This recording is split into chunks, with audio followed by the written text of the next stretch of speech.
Então vamos lá, gente, vamos começar. Então, boa noite, né? Entrou mais algumas pessoas aí.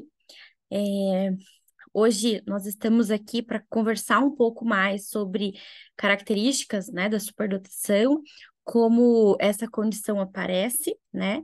É, Deixa eu só colocar aqui para apresentar.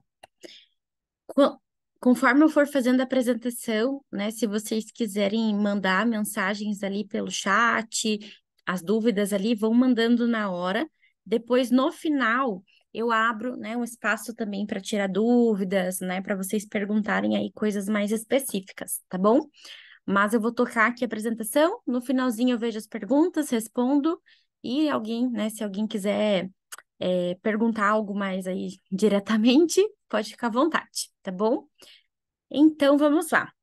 Então, como eu falei, né, ali no início, o projeto Bússola é um projeto aí criado pela Giovana, né, pela Cognos, que é um projeto, né, que visa levar conhecimentos sobre crianças, né, e adultos que possuem a condição de superdotação altas habilidades para as escolas, né? Mas também a gente acaba aí englobando, né, pais, famílias dentro desse projeto porque a gente sabe, né, que hoje muitos nos procuram, né, de outros estados do Brasil, chegam até nós aí precisando de algum tipo de serviço, de avaliação, né, e às vezes a gente tem dificuldades. Por quê? Né? Porque temos aí pouco conhecimento ainda disseminado sobre a superdotação, né? Então, por isso, né, que nós estamos aqui justamente para compreender um pouquinho mais sobre o que é a superdotação, para que a gente possa também, né,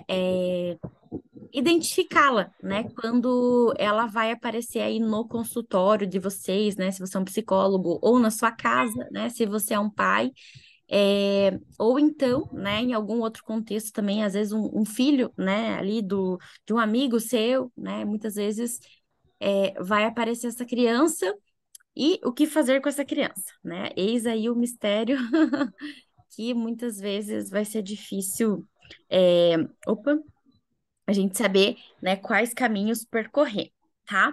Então, para começar, né, eu sou a Poliana Raquel Pedroso, eu sou psicóloga aqui na Cognos. Atualmente, né, eu atuo com avaliação de adultos, de crianças e de adolescentes superdotados aqui em Curitiba, avaliação de adultos de forma online também, né, pelo Brasil inteiro e fora do Brasil. De formação, né, eu sou mestre em educação e também terapeuta de esquema. Antes eu pegava, né, aí mais casos de terapia no início da carreira, hoje eu não atendo mais em terapia, só em avaliação neuropsicológica, devido à demanda da superdotação, mas, né, eu também acabo acompanhando aí muitos superdotados aí nesse processo de autoconhecimento. Então, eu tenho alguns projetos, né, independentes ali, tenho projetos dentro da Cognos, né, então eu tenho o projeto Emoções, a oficina de pintura para crianças superdotadas, que é um projeto que acontece presencialmente aqui em Curitiba, né, que é mais, assim, focado na questão da expressão emocional de crianças superdotadas e visa mais, né, o desenvolvimento da inteligência emocional e, né, também tenho ali projetos aí que são de autoterapia para superdotados na fase adulta, né? Então, se vocês quiserem depois saber um pouquinho mais, né, sobre mim, segue lá no Instagram, né? Geralmente eu posto bastante conteúdo mais para o adulto, mas, né, conteúdos para adultos também servem para crianças, né? Para que a gente possa atender as necessidades dessa criança, para que ela não chegue à fase adulta, né, com comorbidades, com sofrimentos. Então, muitas coisas podem ser feitas aí por esse caminho, tá? E hoje, né, eu faço parte, né, da equipe da Cognos também. Então, vamos começar, né? Muito se fala do que é superdotação, né? Hoje em dia a gente tem aí programas na televisão sobre, né, crianças inteligentes, sobre, né, crianças altamente geniais, né? E um primeiro mito que a gente tem sobre a superdotação e que a gente precisa aí talvez refutá-lo seria o que né, coisas e fatos, né, que não são superdotação, mitos daquilo que talvez se perpetua através, né, da nossa sociedade, da nossa cultura, mas que não diz de fato com quem é um superdotado realmente. Tá? Né? Com aquele indivíduo que chega lá no consultório, né? Precisando de uma avaliação, já passando ali por muitos acompanhamentos, muitos procedimentos feitos, e ainda não se sabe, né, o que de fato é, né, como é o funcionamento neurocognitivo daquele paciente, e muitas vezes, né, é até tratado como outras condições, né, do neurodesenvolvimento, então, como o autismo, como o TDAH, como, né, bipolaridade, transtornos de humor, ou então até mesmo transtornos de personalidade, né? Então, é muito comum também a gente pensar que muitas vezes a intensidade da superdotação pode ser confundida com uma intensidade, né, de um transtorno de personalidade, né, como, por exemplo, o transtorno borderline, né? Então, um primeiro ponto, né, de partida aqui para nós é entendermos o que que não é superdotação, tá? Superdotação não é ser gênio, né? Por quê? Por que que não é ser gênio? Porque a gente tem o conceito de gênio que é o quê? É uma pessoa adulta, né, que já faleceu, tá? A qual ela realizou ali um grande feito, né? Uma descoberta, uma invenção relevante, né? Algo assim que de certa forma, foi extraordinário, né? E deixou ali uma marca para a humanidade, tá? A gente tem como exemplos que podem citar, Leonardo da Vinci, Albert Einstein, Michelangelo, Copérnico, né? E aí a gente poderia aqui listar né, muitos aí que preencheriam, né? Talvez nós não sabemos, né, se esses indivíduos aqui que nós citamos é, eram superdotados, né? Provavelmente eram, tá? Mas já são falecidos, né? Então precisa aí ter esses critérios para corresponder, né, ao gênio. E aí, né, a gente vai ver que a superdotação tá muito diferente, né, do que a gente está vendo aqui nesse conceito, tá? Tanto ali pensando na fase da vida, pensando, né, nos grandes marcos, nas grandes descobertas, invenções, né? Por quê? Porque o superdotado tá disfarçado numa cadeira pichando a sua carteira, né? Então, assim, muitas vezes ele vai estar disfarçado na escola, né? Ele vai estar ali disfarçado com uma blusona, né? Com um capuz na cabeça. Então, isso, né, não serve para a gente ter aí um critério, né? Pensando aí que o gênio é algo, né, para a gente avaliar.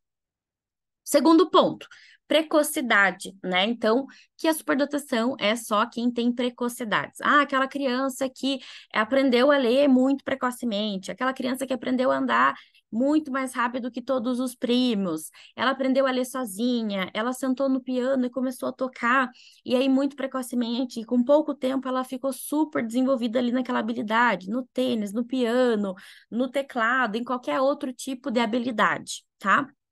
Precocidade seriam o quê? Marcos, né, do neurodesenvolvimento.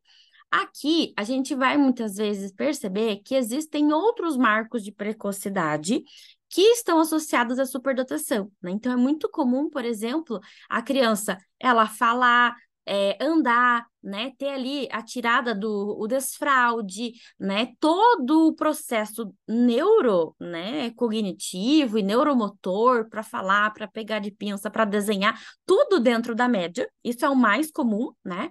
E ela ter talvez precocidades em outras coisas, né? Por exemplo, assim, ela se interessar pela conversa dos adultos, ela dá a opinião dela, né? Quando os adultos estão conversando alguma coisa, tomando uma decisão, ela, né, talvez se interessar por coisas assim, planejamento, né? Então, eu quero um computador, né? Como que eu vou fazer para comprar esse computador? Eu quero um celular. O que que eu preciso fazer para ganhar esse celular, né? Então, muitas vezes a precocidade vai aparecer como outros pontos, né? Então, uma criança que ela se organiza muito precocemente, né? E aí não são marcos de precocidade do neurodesenvolvimento, são precocidades, né? Mas assim, em outros aspectos, como, por exemplo, isso que eu falei para vocês, né? De gostar de assuntos que correspondem, sei lá, a assuntos da fase adulta, né? Ou leituras, né? Da fase adulta, ou então, né? É muito comum. Eu já atendi muita criança superdotada, né? E acho que ao longo desse percurso já comprei muita coisa das crianças superdotadas, porque assim, crianças superdotadas, elas, né, gostam de produzir coisas. E isso, muitas vezes, a gente vai ver lá depois das características, isso é uma característica desde pequenininho, né? Então, é muito comum, eles venderem pra gente, né, como terapeutas, uma pulseirinha, um cachecol, um não sei o quê, um colar, um caderno, né? Porque ela quer direcionar aquele dinheiro para comprar o celular que ela quer, né? E isso, assim, ser muito discrepante com outras crianças daquela idade, né? Então, existem outras questões que estão aí, que são marcos, talvez, de precocidade, mas que não estão só ligados ao neurodesenvolvimento, que seria falar, andar, todos esses marcos, né, ali esperados para aquela idade. Além disso, a gente vai ver que uma outra coisa que não é superdotação é ser um prodígio, né? Aqui está, eu acho que o principal estigma, né? Eu acho que o gênio, ele é um grande estigma hoje, mas o prodígio, eu acho que é o maior de todos, né? O que que é o prodígio, né? É aquele indivíduo que apresenta o quê? Um nível avançado de habilidade em campo específico, né? Semelhante ao de um profissional adulto antes dos 10 anos de idade, né? Então, o prodígio, por exemplo, assim, é uma criança que tem uma excelente habilidade, né? E muito, muito, assim, fora da curva, naquela área ali de interesse. Pode ser, por exemplo, o Mozart, né? Que adquire ali muito rapidamente, né? Pensando na idade em si dele, ele aprende a tocar piano, né? Com excelência, já a partir ali dos 4 aninhos de idade. Isso é um prodígio, né? Mas isso não é um critério. Claro que às vezes a gente vai ver que existem né, crianças ali com habilidades, com ouvido absoluto, ou, né, com habilidades mais assim de esporte, até, né, musical também, que muitas vezes o talento delas vai aparecer muito cedo, né? Vai ser ali talvez um aspecto para a gente considerar depois, né, pensando lá nas inteligências múltiplas. Mas, né, não é um critério aí que só isso, né, vai fundamentar esse indivíduo ser ou não superdotado, né? Até porque a maioria da população, né, grande parte, quase total parte, não vai ter essa característica aqui, tá? Pensando ainda no Brasil, né, num país aí extremamente desigual, com, né, muita discrepância educacional, cultural, então isso ainda se torna mais difícil, tá? Então, o que que é a tal da superdotação barra altas habilidades, tá? Que, primeira coisa, né? Não existe diferença entre ser superdotado e ser altas habilidades. É a mesma coisa, tá? Alguns adotam superdotação, né? Alguns adotam altas habilidades. Eu fiz o teste e deu lá superdotação. Eu preciso fazer o teste para ver se eu tenho altas habilidades também? Não, né? Por quê? Porque é a mesma coisa. Superdotação barra altas habilidades, tá? Significa a mesma coisa. Então, o que que é isso, né? É uma elevada potencialidade de aptidões, tá? Talentos, habilidades, né? Evidenciada no alto desempenho nas diversas áreas da atividade né, daquele indivíduo ali, e isso pode se expressar no trabalho, nos relacionamentos, isso pode se expressar nos estudos, né? Ou então ser evidenciada no desenvolvimento ali da criança muito, né, precocemente, tá? Então, muitas vezes, por exemplo, claro, né, que isso tem a ver com a disseminação do conhecimento. Hoje em dia, nós identificamos crianças, né, superdotadas, né? A partir dos 2 anos e meio, é possível a gente, né, direcionar para uma avaliação cognitiva, né? Ter lá a medida do QI através da testagem do som R, mas isso não era possível, talvez, né, para quem nasceu ali antes de 2010, né, onde tinha um cenário muito diferente. Para quem nasceu em 1980, 70, 90, ainda é um cenário muito diferente, tá?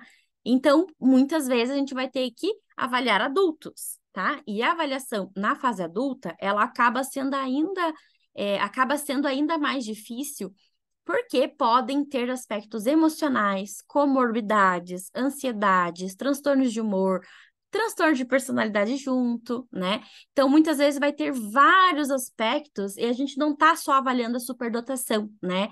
Existem muitas vezes assim, é como se é, é como se a vida inteira daquele indivíduo passou, né? E aquelas características não foram percebidas e muitas vezes foram invalidadas, né? Ou não foram valorizadas. E isso gera vários, várias questões, né? Gera sofrimento, gera angústia, gera ansiedade, né? E aí a gente vai ver que tem três condições, né, que mais permeiam ali as comorbidades da superdotação na vida adulta, que seria o quê?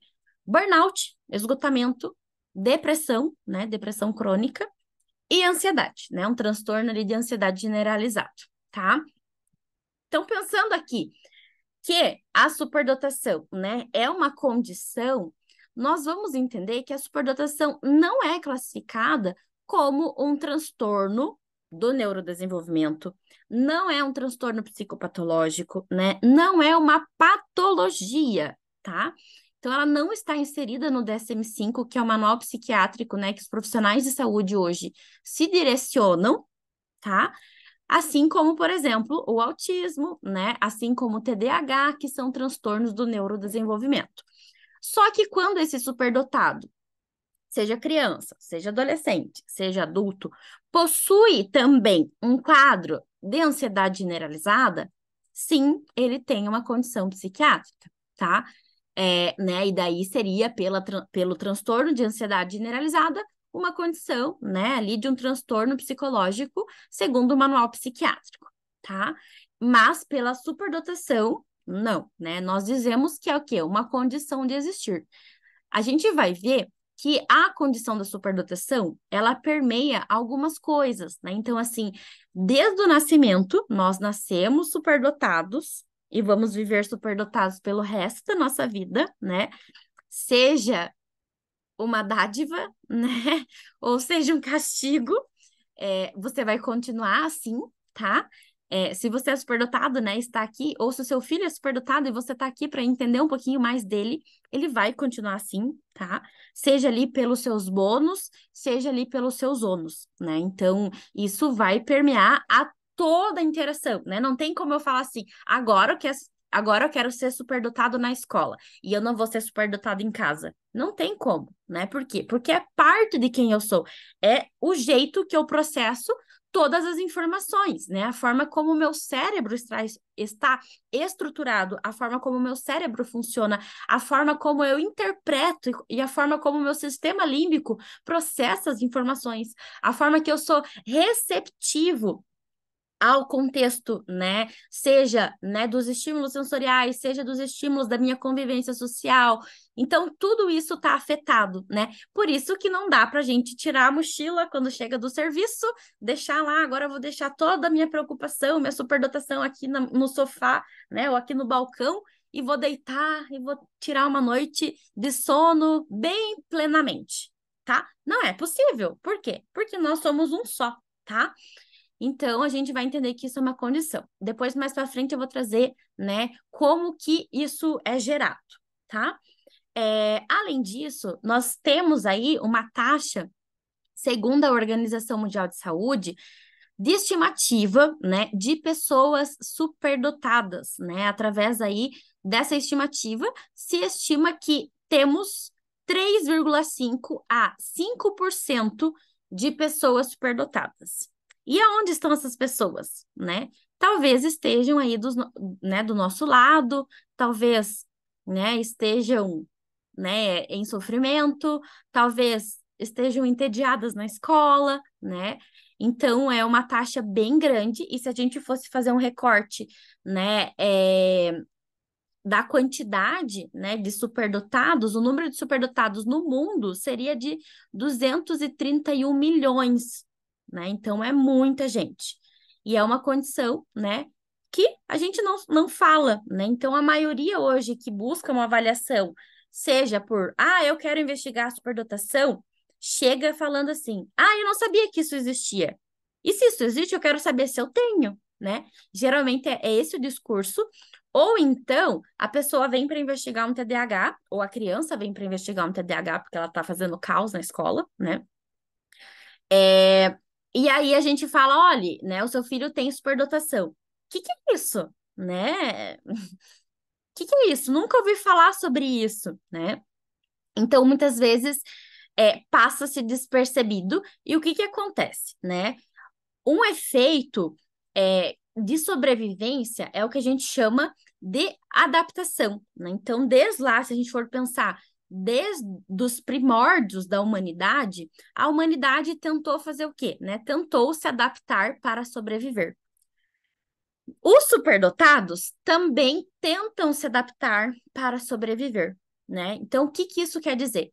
Que muitas vezes, lá na primeira infância, esse indivíduo, através do contexto cultural, social que ele vai ter, pode ser que isso pode as habilidades que ele possui, né? Então, por exemplo, se cada vez que aquela criança toda empolgada quer interagir com o professor, porque sabe que o professor, né, porque está super interessada naquele assunto, sei lá, né, de biologia, e ela levanta a mão e faz a pergunta para o professor, e o professor olha com aquela cara de tipo, nossa, de novo, ou todas as crianças falam, nossa, que chato, né?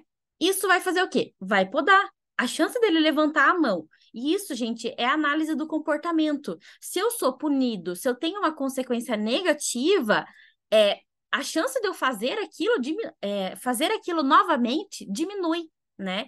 Então a gente pode pensar lá nos primeiros experimentos da psicologia, né? Onde foram colocados vários ratinhos lá nas caixas. Quando o ratinho apertava a barra e tinha lá um biscoito para ele comer, a chance dele apertar a barra de novo era maior. Se o ratinho apertava a barra e dava um choque, ele não passava mais perto, né, daquela barra. Por quê? Porque ele não é bobo, né? Se, por exemplo, o superdotado está tendo uma consequência, por exemplo, essa, de alguém rindo dele na sala de aula, o professor olhando com aquela cara, uma cara feia para ele, com uma expressão facial mais, né, bravo com ele, a chance dele levantar a mão de novo vai diminuindo, né? Porque isso é o quê? Isso é lutar pela sobrevivência, né?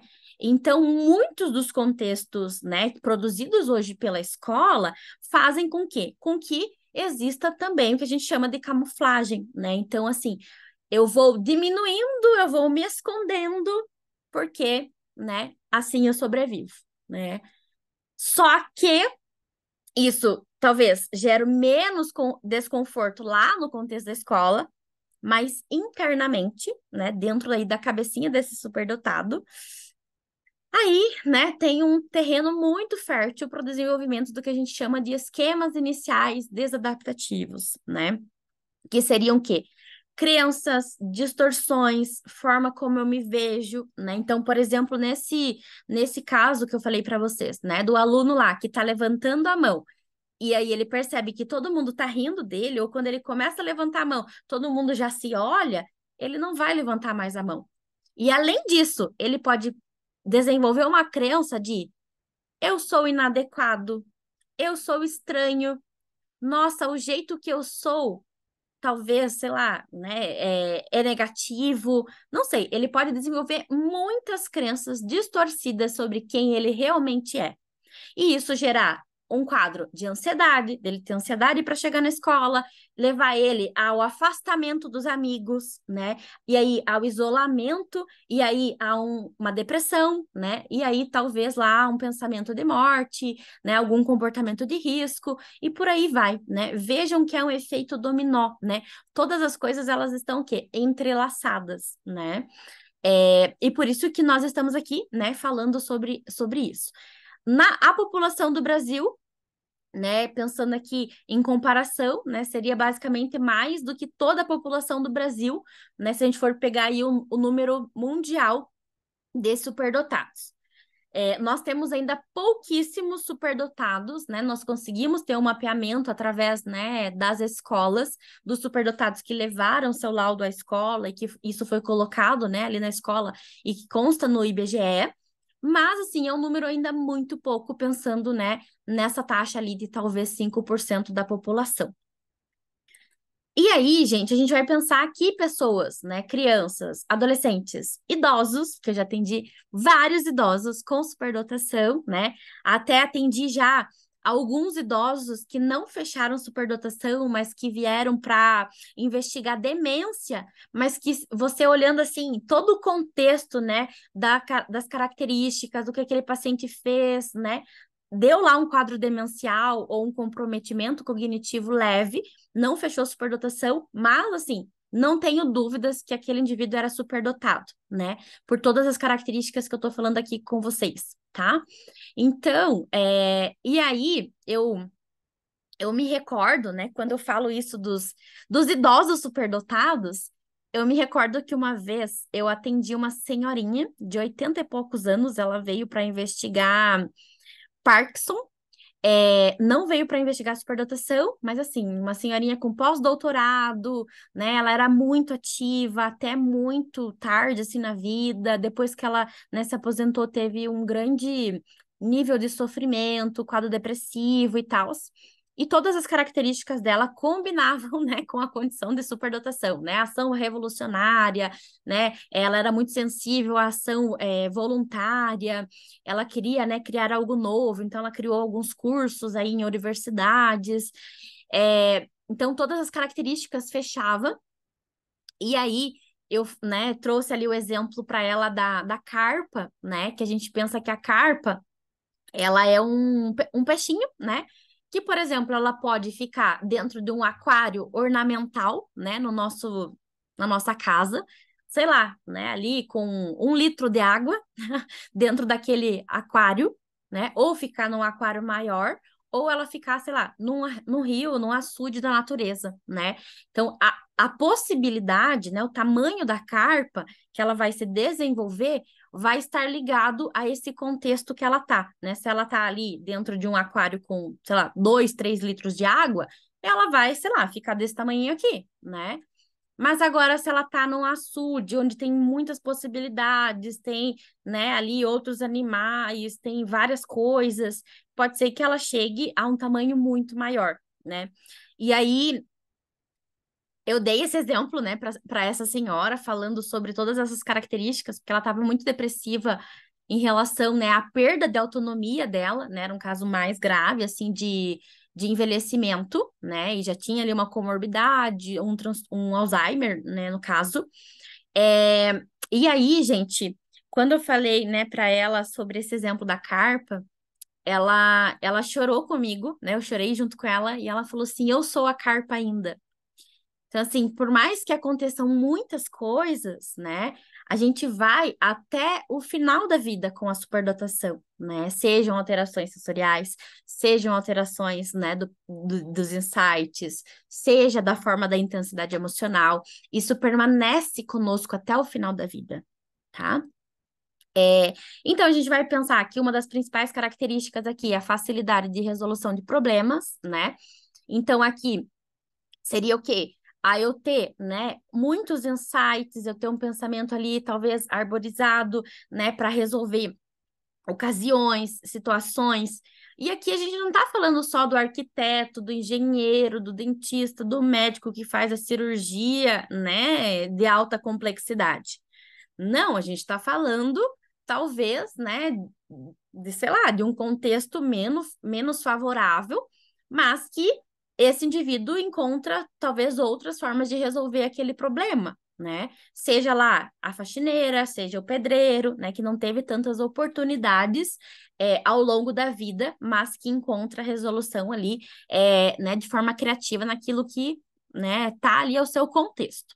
Além disso, a facilidade de aprendizado, né? Então, isso é uma característica comum em quase todos, né?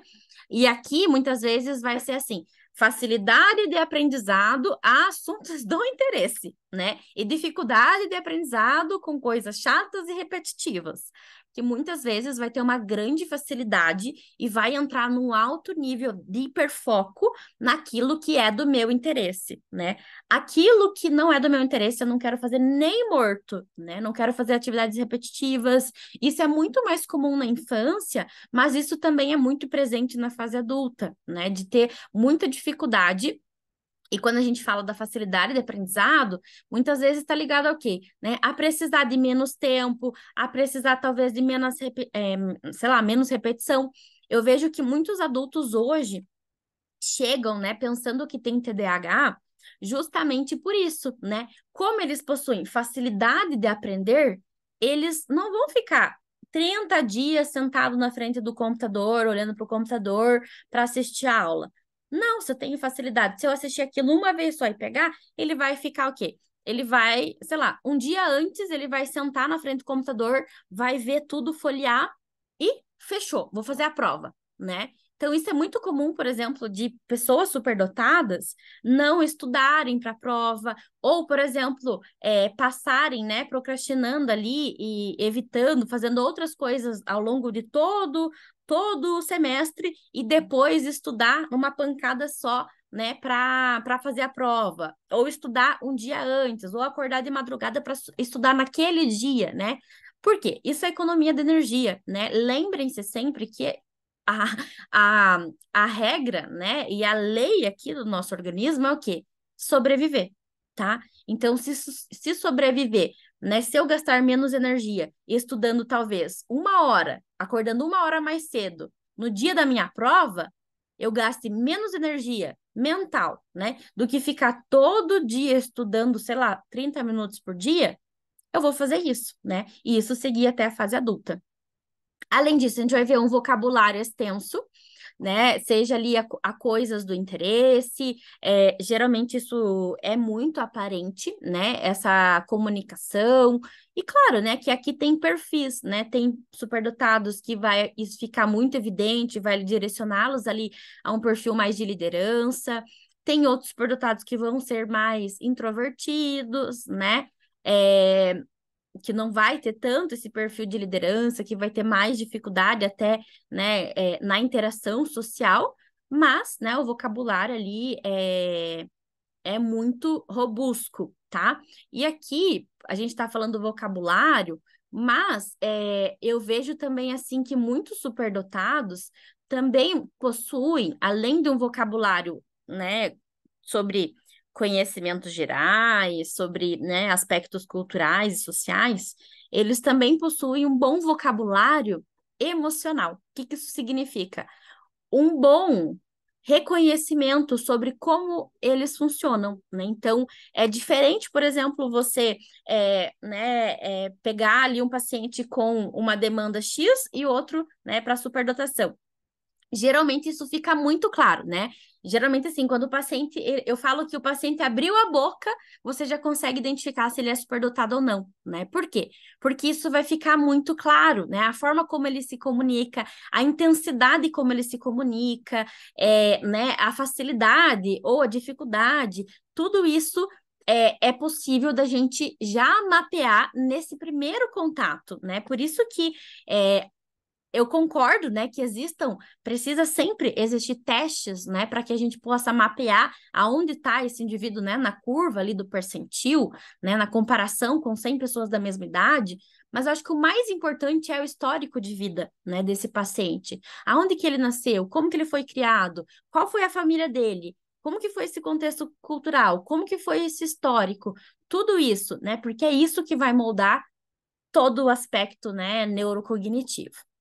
Além disso, muitas vezes vão possuir uma excelente memória, seja para coisas, né, intelectuais, como também para memórias, né, às situações passadas, né? Então eu vejo muito, até por isso que eu uso a terapia do esquema para tratamento em psicoterapia com adultos e crianças superdotadas.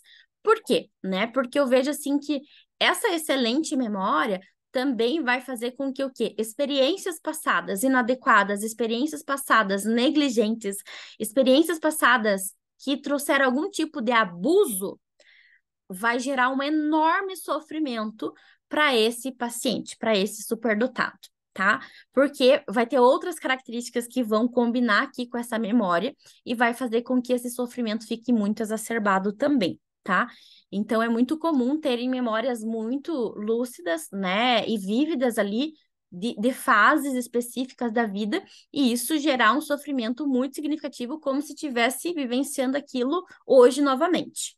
Uma grande capacidade de concentração, né? Aquilo que é do interesse, muitas vezes, como eu falei anteriormente, e aí entrar em hiperfoco, e no hiperfoco, né? Muitas vezes se esquecerem de coisas básicas, como comer, como que estava com dor de cabeça, que estava cansado, que precisava dormir, né? Que precisava fazer atividade física. Então, muitas vezes vão ter essa ampla concentração, né, naquilo que é do interesse, naquilo que tá ali, né, à sua frente, seja do interesse ou uma coisa que precisa fazer, e muitas vezes vão ter esquecimentos com coisas, né, que não são importantes ou que são triviais para eles, tá? Além disso, a gente vai ter características de sensibilidade, né? Essa sensibilidade pode ser sensorial, né? Então, incômodos sensoriais, como se incomodar com etiqueta, se incomodar com lugares com muito barulho, se incomodar, né, com cheiros, se incomodar com estilos das roupas, né? Que aquela roupa tem que ser de algodão, tem que ser molinha, não pode ser jeans, né? Não pode ser, sei lá, algum outro material que fica coçando, fica pinicando, né? Então, muitas vezes também vão ter o quê?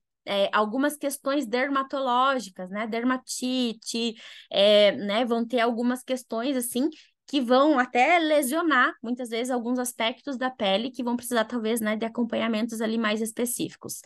E aí, na pele, a gente vai ver também que muitas vezes os aspectos emocionais vai aparecer na pele, né? Como manchas vermelhas, como descamações, né? Porque é muito ansioso e vai ter essa super sensibilidade e isso vai ficar muito aparente, queda de cabelo, né? Outras questões assim que podem implicar aí também na pele.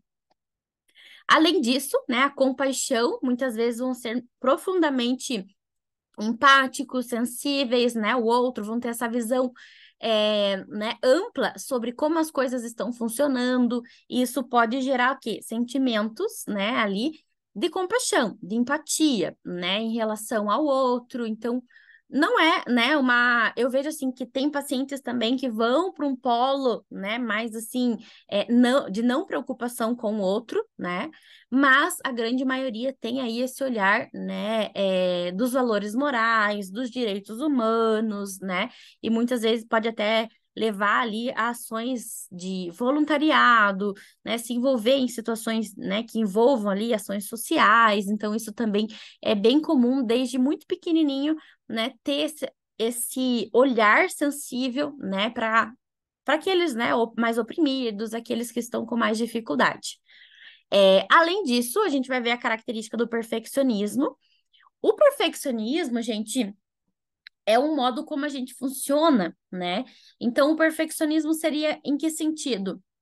Uma atenção excessiva aos detalhes, né? Uma vontade de fazer mais coisas em menos tempo, né? Eu ser muito crítico ao meu potencial, eu ser muito duro, né, com o que eu tenho que fazer. Então, milimetricamente tem que estar tudo certinho, ajustado. E isso aparece desde criança, né?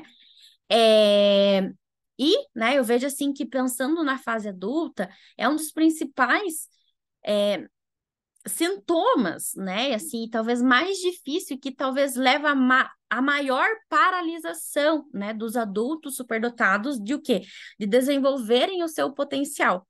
Porque tem ali padrões muito rígidos e perfeccionistas, né, como estruturas até da sua personalidade, e isso levar a uma dificuldade muito significativa lá, né, no tardar ali da vida adulta, né, e isso leva até mecanismos, por exemplo, de enfrentamento de se paralisar, né, de entrar em profunda depressão, né, de crises existenciais também por isso. Além disso, a intensidade, né, é uma característica muito comum. Então, é, né, eu até hoje estava pensando nesse exemplo, né, da intensidade. A intensidade, ela pode ser também pensada assim, não só a intensidade emocional, né, que vai ser ali o sistema límbico, né, produzindo ali um processamento emocional mais exacerbado, mas isso também aqui numa outra que a gente vai falar, no alto grau de energia, né? Então a intensidade muitas vezes aparece nisso, né? De eu ser muito mais intenso, eu consigo produzir muito mais tempo, eu consigo aguentar mais tempo, né? Então a gente pode pensar assim, que um superdotado ele é como se, por exemplo, ele sai aqui da base, né? Ele saiu da base, ele tem que percorrer uma montanha, né? Então ele saiu, né, e foi correndo até o topo da montanha, né? Em hiperfoco, totalmente determinado, totalmente com energia, ele não se sentiu cansado no caminho nenhum, né? Ao contrário do outro, né? Do fulano, que ele subiu um pouquinho, parou, descansou. Subiu mais um pouquinho, parou e descansou. Subiu mais um pouco, parou e descansou, né? O superdotado, muitas vezes, ele entra em hiperfoco e há um aumento abrupto da energia que faz com que ele se motive muito, direcione a sua energia para aquilo, né?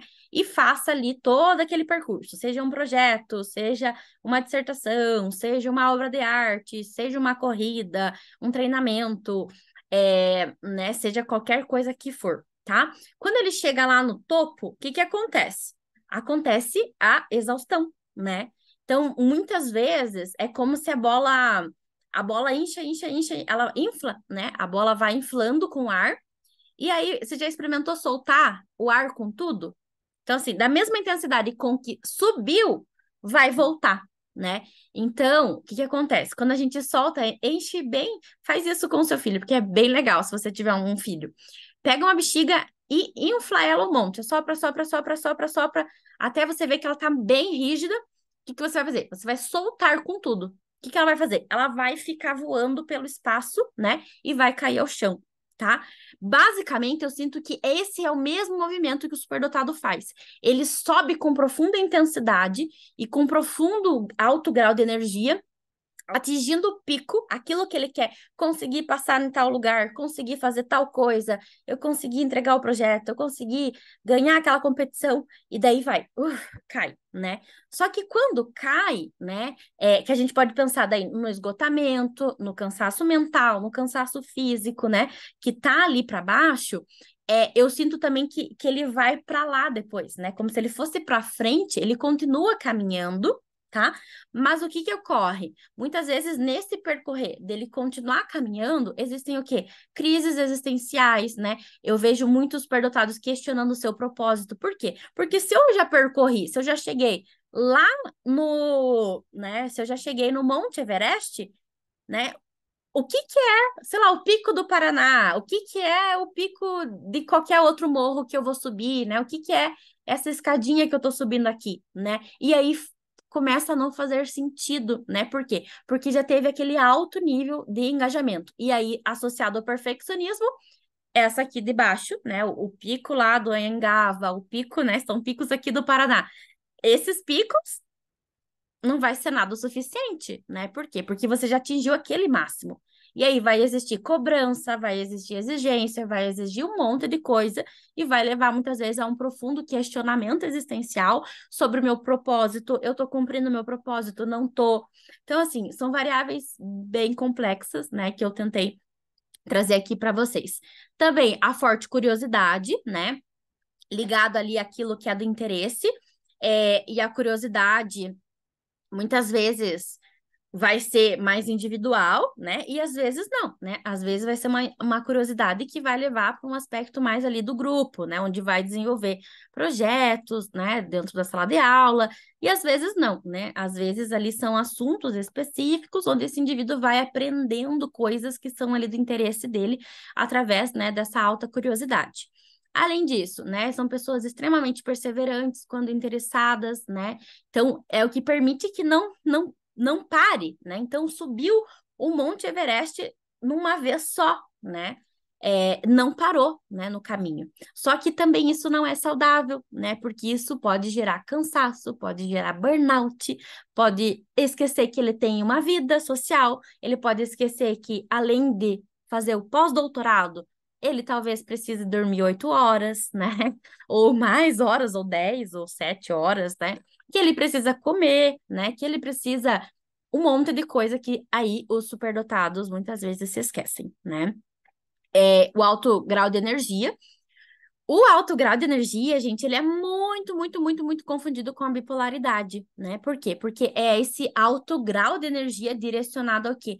A uma coisa que é do meu interesse, né? Então, eu tô lá entediado, nossa, fazendo uma coisa repetitiva, de repente, né, a menina dos meus olhos brilhou, né? Eu tive aquele insight, aquela ideia, e é aquilo que eu quero, né? Então, muitas vezes vai ter e aí eu não vou parar enquanto eu não terminar aquilo, né? Não vou parar enquanto eu não fizer o livro inteiro. Eu não vou parar enquanto eu, né? E o corpo produz essa energia, né? Então, é por isso que a gente chama, né? Que existem ali muitas alterações. E aí, pensando no grau de energia, é alterações cerebrais, né? A gente está falando aí de dopamina, a gente está falando de neurotransmissores que são, né, produzidos ali dentro das sinapses do nosso cérebro que levam a esse grau de energia. E aí, gente, o que que acontece, né?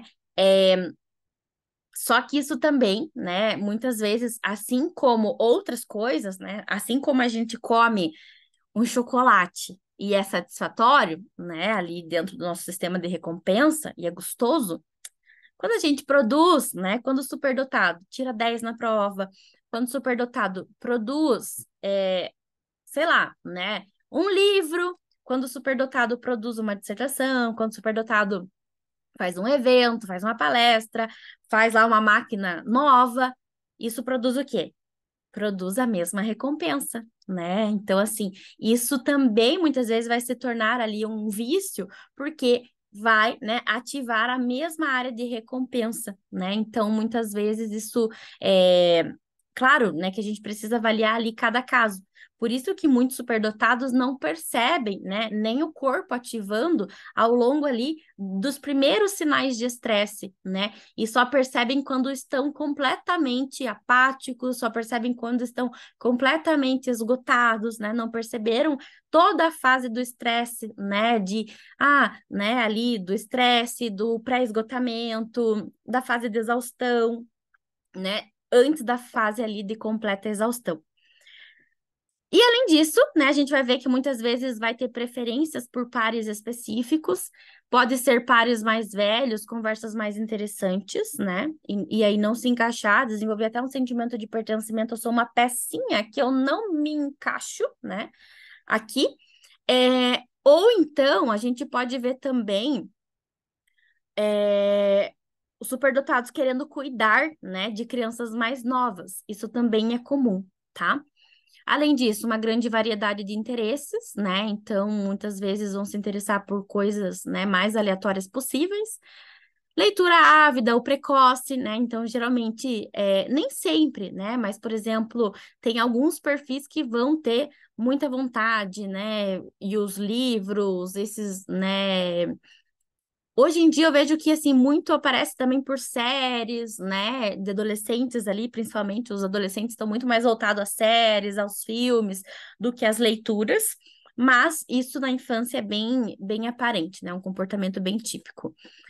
Julgamento maduro, né, para a idade, então toma decisões, né, com mais maturidade, tem um pensamento, né, e aqui, aqui, gente, é, eu acho que é onde mais dói, tá? Por que que onde mais dói? Porque se essa criança tem um julgamento mais maduro para a idade dela, a chance dessa criança ser negligenciada ou então abusada é maior do que de outras crianças, tá? Negligenciada por quê? Porque se ela tá madura, ela não precisa do atendimento às necessidades. Eu não preciso me preocupar com o meu filho, porque ele não dá problema, né? Eu não preciso me preocupar com o fulano porque ele vai muito bem na escola. Eu não preciso me preocupar com o fulano porque ele não me dá nenhum tipo de trabalho, né? Ele é muito maduro, ele não faz nenhum problema, não tenho nenhuma questão, nunca foi chamada para a escola, né? Ou então, por exemplo, no abuso, que seria em que sentido? Já que o fulano é tão maduro, né, e ele já tem essas habilidades, já sabe fazer isso, então a fulana né, lá desde criança, vai limpar a casa pra gente. A fulana vai ficar responsável de pagar as contas. A fulana vai ficar responsável de levar os outros irmãos na escola, né? Então, assim, muitas vezes esse julgamento maduro pode levar, sim, né, a alguns riscos de negligência e de situações de abuso. Além disso, grande poder de observação, né? Então, vão ter ali um olhar muito mais atento aos detalhes, às minúcias, às expressões faciais, às manipulações veladas, às injustiças veladas, né? Que isso não está no explícito, no falado, mas está entre as intenções, está entre os olhares, está entre o tom de voz, né? E aí, muitas vezes, esse superdotado vai optar, muitas vezes, né, pelo isolamento social, né, como forma de fugir dessas interações quando há esse nível de desconforto que eu falei anteriormente. Mas isso pode ser também, por exemplo, a detalhes, né? Por exemplo, não consigo entregar um trabalho se não tiver milimetricamente tudo perfeitinho, né? Então, de ter ali um olhar muito atento a todos os detalhes, que quando pegado lá na mão do perfeccionismo, vai levar a um alto nível de exigência.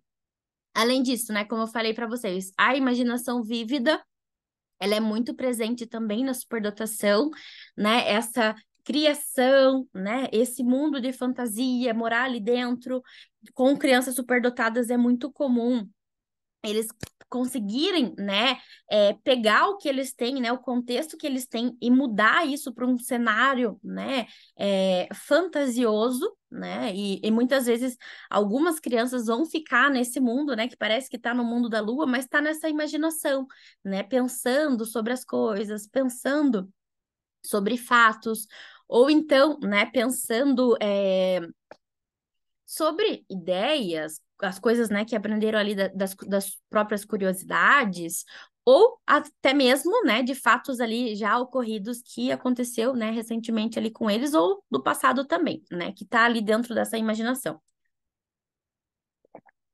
Aí, né, também vai levar a um alto grau de criatividade, né? A criatividade é o quê? É eu ser capaz de produzir soluções, né? Então, eu pensei naquilo e aí eu vou criar aquilo na prática, né? Então, eu pensei lá, tive uma ideia de fazer um livro assim, assim, assado. Aí eu vou lá e vou criar esse livro. Ah, eu vou pôr assim, vou pegar aqui, vou pegar esse desenho, vou fazer desse jeito, né? Então, muitas vezes essa criatividade vai aparecer bem singular, né? Cada criança vai ter o seu perfil, né? Tem crianças que gostam mais de desenhar, tem crianças que gostam são criativas, né, na comunicação, tem crianças que são criativas com a escrita, e aí depende muito, né, do interesse ali da criança. Além disso, o senso de justiça, né, que o justo é justo, né, e o errado é muito difícil, né? E isso aparecer até assim como uma grande dificuldade de regulação emocional quando algo é injusto, né? De acabar assim explodindo de raiva. Eu vejo isso muito comum nas crianças, né? Por exemplo, a mãe não combinou que ia tirar o videogame naquela hora, né? E aí explodiu de raiva porque isso não foi justo, ela não avisou, né? Ou tá chateado porque aquilo não foi combinado, né? Então, muitas vezes vão ser extremamente justos e até muitas vezes assim muito rígidos, né? Com algumas questões que envolvem, né, e precisam mais de flexibilidade. E muitas vezes também, além, né, de serem rígidos, vão ter também assim comportamentos bem de literalidade também, né? Vão, devido à rigidez cognitiva, ter uma interpretação mais literal também. E tendência a questionar a autoridade, né? Aqui, questionar, né? Mas tem alguns que confrontam as autoridades, né? Mas isso vai depender ali do temperamento dessa criança. A maioria, né, vai questionar, né, por que que isso vai assim, por que que eu tenho que cumprir essa norma, por que, né, isso não tá justo. E aí, assim, essas características, elas convivem simultaneamente, né? Não tem como a gente separar, agora tá sendo, né, tá ativando a característica do senso de justiça, agora o perfeccionismo. Não, isso tudo tá numa numa sacola só, né? E tá tudo misturado e tá tentando sobreviver, tá? E aí, gente, a gente também tem, né, como características da superdotação, né, o conceito do Dabrowski, que são as hiperexcitabilidades. que são as tais das hiperexcitabilidades? Talvez você já tenha visto isso como sobreexcitabilidades, superexcitabilidades, excitabilidades, né? É basicamente o mesmo conceito, né? Cada um ali dá um nome para isso, assim como superdotação, altas habilidades, né? E a gente vai verificar que existem algumas alterações dentro do sistema nervoso central que é muito mais receptivo às informações sensoriais, tá? Então, muitos superdotados podem ter sim, né? Marquem isso aí. Se o seu filho fez avaliação, né, e ele tá lá, deu superdotação, e ainda você nota que ele fica muito inquieto, ele fica se batucando, ele tem um tique, ele fica se mexendo, ele morde a caneta, ele fica virando a caneta, ele fica picando papel, ele fica se coçando, ele rói a unha. Tudo isso é o quê? É uma forma de regulação, tá? Então, ele precisa disso para ele se regular, né? E é parte de quem ele é, tá? E muitas vezes na superdotação não vai gerar prejuízo, né? Ele consegue fazer todas as coisas da vida dele sem nenhum tipo de prejuízo, até testes de atenção, toda a testagem, e ter percentil, por exemplo, 90, tendo todos esses comportamentos aqui, tá? Que diferencia do TDAH, né? Além disso, hiperexcitabilidades intelectuais, né? Que tá muito, por mais que ela se chame intelectual, pode ser voltada à área do interesse, né? Então, seria o quê? Ao nível de curiosidade, engajamento, determinação, aquilo que é do meu interesse, tá? Então, pode ser livros, pode ser vontade de conhecer, vontade de aprender, né? Aquilo que é do meu interesse, mas pode ser também, por exemplo, uma criança lá esportiva, uma criança que quer saber como que ela vai fazer um carrinho, né, para ali no futsal, no futebol, né, ou como que ela consegue fazer mais gols, né, no início do jogo. Então, ela vai ter que procurar essas respostas, né, e para isso ela vai se encher de energia e de determinação para buscar isso, tá? Além disso, a imaginativa, que está muito ligado esse mundo interior, né, interno aqui dentro de mim, que está ligado a características mais criativas, né? A imaginativa muitas vezes vai trazer, no contexto da escola, muita dificuldade atencional, né, como queixa. Então, por exemplo, assim, aquela criança que vive no mundo da lua, que não presta atenção nas coisas, né, não presta atenção no prof, não presta atenção, né, nos pais. Por quê? Porque ela tá ali no mundinho dela, criando as histórias dela, né, e pensando sobre os próprios pensamentos dela. Então, né, a gente vai ver que ela não tem uma dificuldade de atenção. Essa é uma excitabilidade que é muito confundida com a desatenção do TDAH. Além disso, a gente tem a característica emocional, né? Que seria o quê? Né? Ter essas lembranças e memórias mais lúcidas, ter uma intensidade emocional, né? Processar as informações de forma mais exacerbada desde pequenininho, né? Ter medos diferentes, ter, né, explosões de raiva desde pequenininho, ter dificuldade na autorregulação das emoções, tá? Isso pode levar, por exemplo, uma criança que ela é muito mais perceptiva e ela chega à conclusão que crescer e ser adulto, né, sei lá, é sofrido, ou que ser adulto vai ter que trabalhar um monte, né, e que a sociedade é injusta, e sei lá o quê.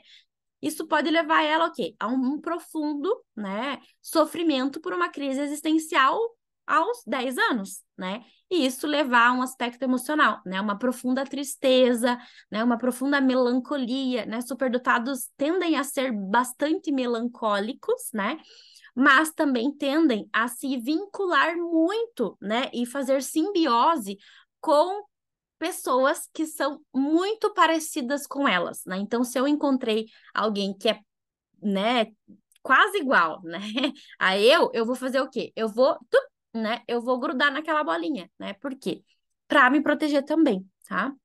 Então, muitas vezes vão ter vínculos muito afetivos e muito significativos, né? E muito juntinhos com alguns também, tá?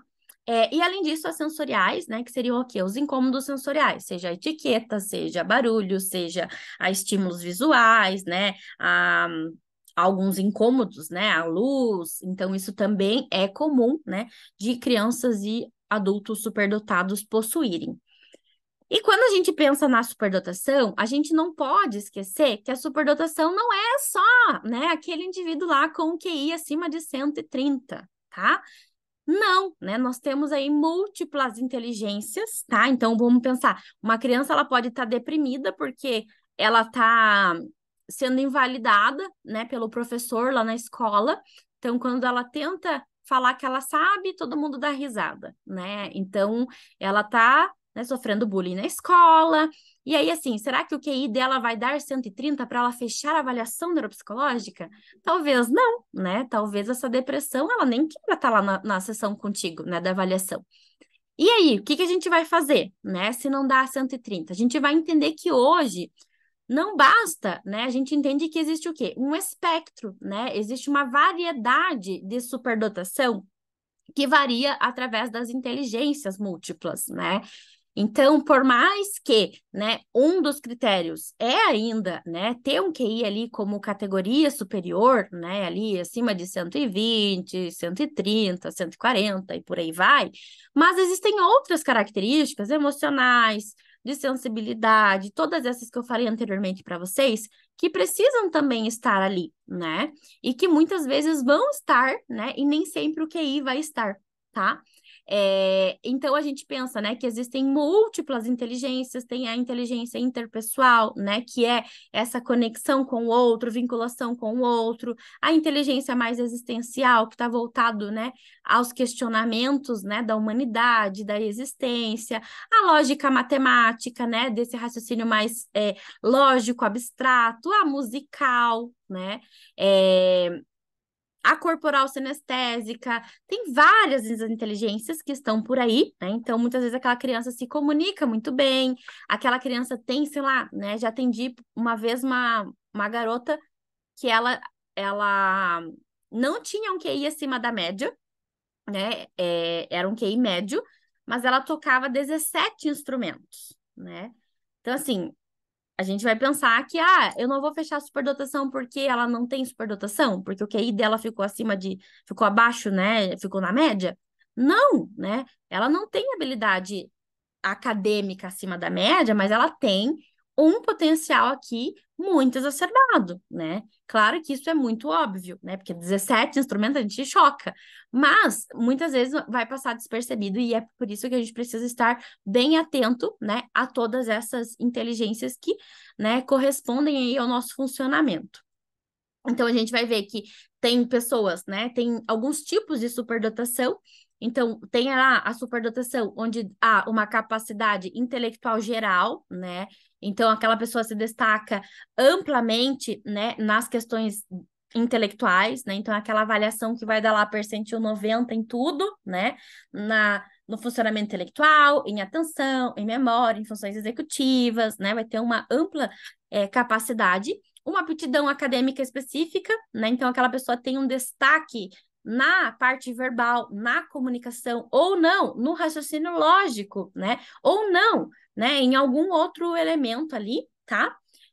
Ou pensamento criativo produtivo, né? O criativo não é só ligado a artes, né? Mas o criativo no sentido de produzir ideias, né? E soluções para as coisas, e o produtivo de chegar a produzir isso, né? Então, eu vejo também, assim, que na fase adulta é onde se encaixam ali muitos dos superdotados aqui nessa criativa produtiva, né? Que são aqueles indivíduos que produzem muito, trabalham, estudam, cuidam dos filhos e fazem um monte de coisa e estão lá firmes e fortes desenvolvendo um novo projeto ou fazendo a matrícula para o pós-doutorado, né?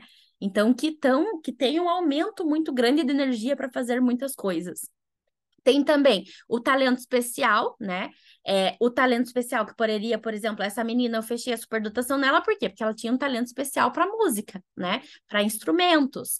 O talento especial pode ser para desenho, pode ser, né? Já fechei superdotados com QI na média, com talento muito especial para desenho, para ilustração, para criação de vídeos. Isso é muito comum também, tá? Claro que daí, nesses casos, é muito evidente também, né? Porque você pega ali os desenhos, você bate o olho, é igual eu falei para vocês, quando abre a boca a gente já sabe que é superdotado, quando você vê um desenho você já sabe que é superdotado, né? Porque é uma coisa muito única, uma coisa muito particular. E além disso, capacidades psicomotoras, né? Então, os esportistas, né? Pessoas ali que acabam usando mais a inteligência corporal sinestésica E aí a gente pode pensar, né, numa variação aí de esportes, né, que a gente tem, mas que vai ter essa grande facilidade com o aspecto comportamental e motor, né, que pode ser um esporte, né? Então, pensando, né, aqui para finalizar, na superdotação, eu até não trouxe isso lá no início para vocês, mas a superdotação é o quê, né? Como que eu nasço superdotado, né? Eu simplesmente nasço, mas existem algumas coisas que precisam ocorrer, né, de interação ali para que essa criança né, tenha superdotação. O que que a gente pensa? Que precisa ter um ambiente, né? Então, que vai propiciar. Então, por exemplo, se a criança nasceu com superdotação e não teve ali um ambiente propício para isso, vai fazer com que talvez ela, né, não desenvolva aquela habilidade ou, né, que prejudique ela de alguma forma, não atenda a necessidade dela. Mas isso vai ser o quê? Associado à genética, né? Então, por isso que os frutos caem bem próximos dos pés, né? A laranja vai cair do lado do pé de laranja, não vai cair do lado né, da acerola, tá? Então, a gente vai ter o quê? Características genéticas, né, que vão influenciar. Então, geralmente é o quê? É o funcionamento, né, desse serzinho que muitas vezes já era o funcionamento do pai, do avô, do tataravô, né? E aí, esse ambiente, se esse pai é superdotado também, né, pela genética, esse ambiente vai retroalimentar, né? Então, essa criança vai ser retroalimentada. Por isso que muitas vezes, quando você fala assim, né, nossa, meu filho é superdotado, nossa, nunca imaginei isso. Por quê? Porque talvez esse pai também seja superdotado, né? Porque é, é comum, né? Geralmente vem a criança primeiro pela indicação da escola, depois vem a família inteira para testar. E é batata, né? Todo mundo lá é neurodivergente, né? Todo mundo lá tem superdotação. Às vezes tem alguma outra comorbidade junto, né? Uma dupla excepcionalidade. Só que isso, gente, não vai ser só, né? Então, a gente precisa ainda de traços de personalidade e do temperamento, né? Então, por exemplo, vamos pensar que essa criança aqui, ela nasceu e é gêmea dessa criança aqui, tá? A criança, o João e a Maria, tá? O João e a Maria, eles nasceram da mesma genética, dos mesmos pais biológicos, têm o mesmo ambiente, tá? E aí a Maria, ela é superdotada e né, e o outro não é, tá? O que que acontece? Tem características intrínsecas de personalidade e de temperamento que vão dizer, né, se essa superdotação vai, né, aparecer ou não, tá? Pode ser que o fulaninho ali tenha TDAH, ou tenha autismo, ou tenha alguma outra condição, ou tenha superdotação e TDAH, né? Ou tenha superdotação também. Então, quando a gente pensa, o que são características da personalidade? É a forma como eu me vejo, é o nível de energia que eu tenho, é o nível de resiliência que eu tenho, né? Então, por exemplo, você colocou ali as duas crianças na mesa para elas aprenderem, sei lá, para ensinar elas a ler. E aí, essa aqui fala, ai, que chato, e joga o caderno e vai deitar, né? Vai assistir, sei lá, um vídeo de bichinho, um vídeo que ela gosta. E esse aqui fala, nossa, mãe, que legal, né? Deixa eu ver. Daí vai vendo e vai aprendendo. Então, o temperamento vai dosar, né? Que seria o quê? A reatividade, né? A paciência, que seria o nível de ansiedade, as características emocionais, né? Então, todos esses traços vão ser muito importantes também, né? Nessa junção para que a superdotação se forme, tá? E é isso, gente. Fico por aqui, né? Para quem quiser saber um pouquinho mais sobre superdotação, sobre conteúdo, eu trago bastante conteúdo nas minhas redes sociais, né? Principalmente ali no Instagram. Tenho também alguns vídeos lá no YouTube. Podem, né? Pelo Instagram vocês conseguem chegar ao meu YouTube. Tem uma aula lá, uma aula bem extensa sobre superdotação no YouTube né, trazendo aí de forma mais esmiuçada tudo isso que nós falamos aqui de forma mais resumida. E, né, eu acho que basicamente quando a gente consegue disseminar essa informação, né, a gente consegue também atender, né, as necessidades aí dessas crianças que vão se tornar, né, adultos. Deixa eu só desbloquear aqui. Deixa eu só desbloquear vocês para falar. Acho que eu desbloqueei. Agora, deixa eu só ler as perguntinhas aqui de vocês. Quem quiser falar, gente, levanta a mão, tá? E aí eu vou organizando aqui. Se alguém quiser tirar alguma dúvida, deixa eu ver aqui as perguntas. Boa noite. Preste atenção. Deixa eu tomar água. Alguém quer tirar uma dúvida, gente? Ou não?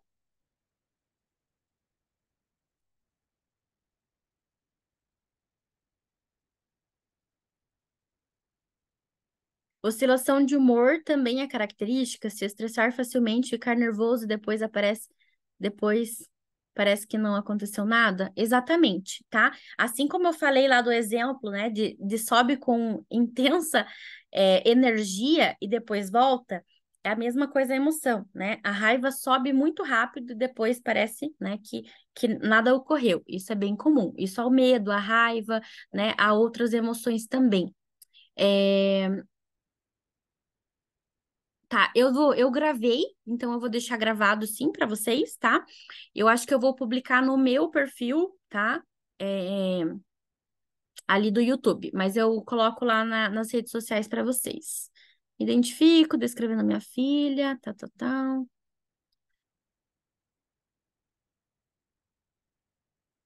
Deixa eu ver. Sobre a diferença entre superdotação e autismo. Existem muitas as diferenças, tá? Né, teria aí que ter um encontro só para a gente discutir sobre essas, mas assim, de modo geral, o que, que vai acontecer? No autismo, né, quando tem superdotação e autismo junto, vai ter um prejuízo muitas vezes na comunicação, né? Então, assim, vai ter uma dificuldade na reciprocidade dessa comunicação. A comunicação vai ser mais uma pergunta e resposta. Vai ter um padrão mais rígido, né, de comportamento, vai ter dificuldades sensoriais muito mais exacerbadas, vai ter muitas vezes dificuldade de iniciar conversações muito, né, assim, aumentar ainda mais o nível da ansiedade. Vai ter padrões restritos, né? Seja andar de um lado para o outro, andar em volta de objetos, fazer movimentos, né? Com os punhos, com os dedinhos. Então, isso é muito comum também ter um padrão mais estereotipado de comportamento, tá? Deixa eu ver o que mais. Cheguei ao final, vou procurar vídeo. Gostaria de saber. Eu não entendi ali sobre a baixa inibição que o Gilberto colocou aqui. Em qual contexto? Diagnosticada. Aham. Para as crianças com superdotação, hoje em dia, né, nós temos, eu acho assim, que depende muito das necessidades, né? Nós temos aí grupos já de crianças, né? Então, acho que algumas crianças precisam de um grupo, né? Então, para a superdotação, para trabalhar características da superdotação. Outras crianças precisam de acompanhamento individual, outras crianças precisam de acompanhamento psiquiátrico, tem crianças que precisam de TO, né, para fazer ali a intervenção da integração sensorial. Então, eu colocaria o quê? Terapeuta ocupacional, né, um misto aí de acompanhamentos. TO, psiquiatra, psicólogo, adaptação escolar, né, junto com grupos, né? Hoje a gente tem aí, alguns grupos, na Cognos, nós temos o Super Kids, que é um projeto mais de intervenção, né, sobre as características da superdotação, e temos também o Projeto Emoções, que é um projeto aí desenvolvido por mim para a inteligência emocional das crianças superdotadas, tá bom?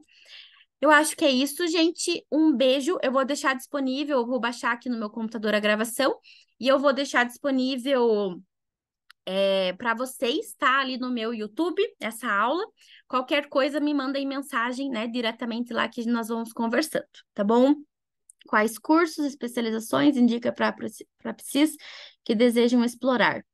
Olha, eu indicaria, né, cursos ali voltados diretamente para isso, tá? Eu acho que A Giovana, né, tem um curso sobre, a Giovana Strobel, né, da Cognos, ela tem um curso sobre a superdotação, a avaliação, né, de crianças superdotadas. A Mariana tem um curso sobre autismo, né, que proporciona a gente um olhar amplo, né, para esse diagnóstico diferencial. Então, acho que é um combinado aí de vários cursos, né? E a gente também tem aí a certificação dos projetos, né? Que é a do Super Kids, que é também do Laboratório das Emoções, que daí é mais assim, com foco na intervenção com crianças superdotadas, tá?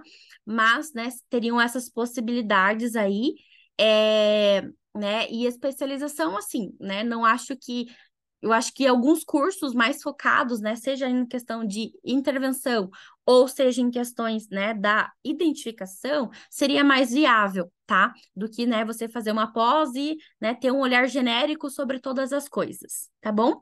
A partir dos 2 anos e meio, isso dá para identificar sim, tá bom, gente? Um beijo, até mais. Tchau, tchau.